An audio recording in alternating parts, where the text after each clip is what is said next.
à tous, je suis Didier Mazier, je vous souhaite la bienvenue. Je vous remercie pour votre fidélité. Plusieurs choses. Premièrement, le petit pouce en l'air, ça fait toujours plaisir. Et puis, abonnez-vous, activez les notifications pour être prévenu des parutions. Et puis surtout, partagez sur les réseaux sociaux toutes ces vidéos. LinkedIn, Facebook, Instagram, Twitter, etc. Cette semaine, nous allons voir le verre qui est ni à moitié vide ni à moitié plein, mais qui est transparent. Alors voilà ce qu'on a obtenu, et voilà ce qu'on a obtenu à partir de ça. Au départ, nous avions une photo de verre, et cette photo de verre, nous avons effectué des manipulations assez simples pour obtenir ceci. Et si ceci ne vous plaît pas, c'est modifiable à tout moment. Le verre peut être plus clair, il peut y avoir plus de transparence, il peut y avoir des tons plus foncés. Cela sera réglé en fonction de ce que vous voulez obtenir, donc de vos objectifs. Mettons-nous au travail dès à présent. Avant de commencer, il faut préciser que l'on ne peut pas obtenir ce genre d'effet à partir de n'importe quoi. Donc j'ai travaillé à partir de cette image. Pourquoi? Parce que le verre était transparent et parce que l'arrière-plan était à peu près homogène. Donc j'ai détouré ça à peu près sommairement. On verra plus loin comment affiner cette histoire du détourage. Ensuite, on n'aurait pas pu travailler à partir d'une image de ce type-là, tout simplement parce que on a un arrière-plan ici qui apparaît et qu'il faudrait supprimer. On ne peut pas non plus travailler avec cette image, tout simplement parce que d'une part, la bouteille est floue, et d'autre part, on a à la fois la transparence et on a à la fois du plein. Donc cela demandera d'être géré avec des masques un peu plus compliqués. Ceci étant dit, voyons comment réaliser rapidement notre effet de transparence. Au départ, il y a l'arrière-plan et le verre qui se trouve être un objet dynamique et que nous allons dupliquer avec Command J sur Mac ou Ctrl J sur PC. Avec ce verre, nous allons travailler dans un premier temps en mode de produit. Nous allons masquer notre calque original et nous allons appliquer à ce verre un mode de fusion qui va être le mode produit. Et nous obtenons dans un premier temps déjà une transparence. Par contre, le mode produit multiplie. Nous allons donc devoir corriger ce problème. Il y a deux façons de le faire. La première façon va être de travailler avec les niveaux. Nous allons donc demander les niveaux, commande ou CTRL L. Avec ces niveaux, nous pouvons réduire la partie foncée globalement.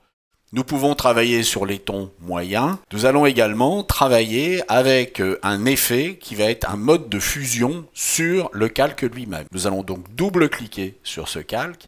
Nous allons travailler sur la façon dont se comportent les pixels. Vous voyez que si je pousse ce curseur vers la droite, je vais obtenir à la limite plus aucun élément du calque du dessus. Donc je peux éclaircir les parties foncées du calque de dessus.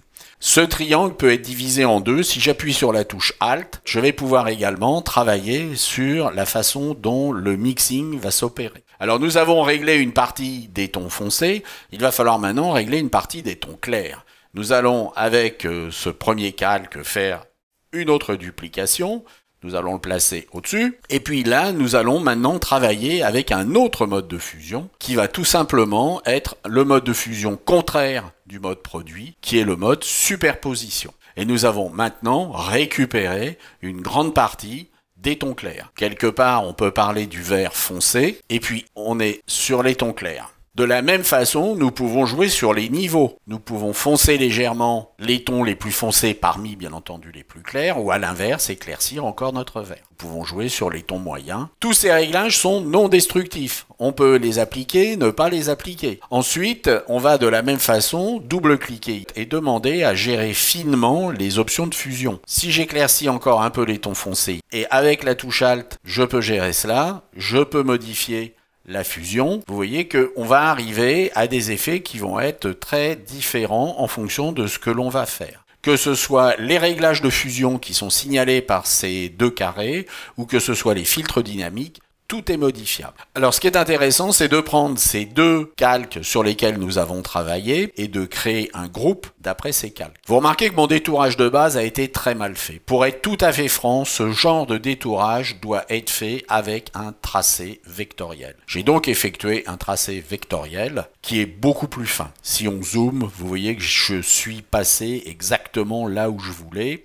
Ce tracé vectoriel pourra lui-même être modifié à tout moment. Et sur les calques, avec ce tracé vectoriel activé, je vais demander à créer un masque. Nous allons aller sur masque et je vais demander à utiliser le tracé sélectionné. Et nous avons maintenant un détourage qui est beaucoup plus précis. Et nous avons obtenu notre transparence avec comme résultat eh bien, le fait que l'on peut modifier à tout moment tous les paramètres en fonction de ce que va pouvoir inévitablement nous demander notre client. Alors, verre à moitié vide, verre à moitié plein, il vaut mieux travailler avec un verre complètement vide. Mais vous pouvez vous entraîner à le faire avec un verre qui est à moitié plein et vous verrez que on arrive à des résultats très intéressants, en particulier en séparant ce qui va être géré pour les tons qui sont très clairs et puis ce qui est géré pour les tons plus foncés. Voilà en ce qui concerne la transparence. J'espère que cela vous a intéressé et puis je vous dis à la semaine prochaine. Au revoir.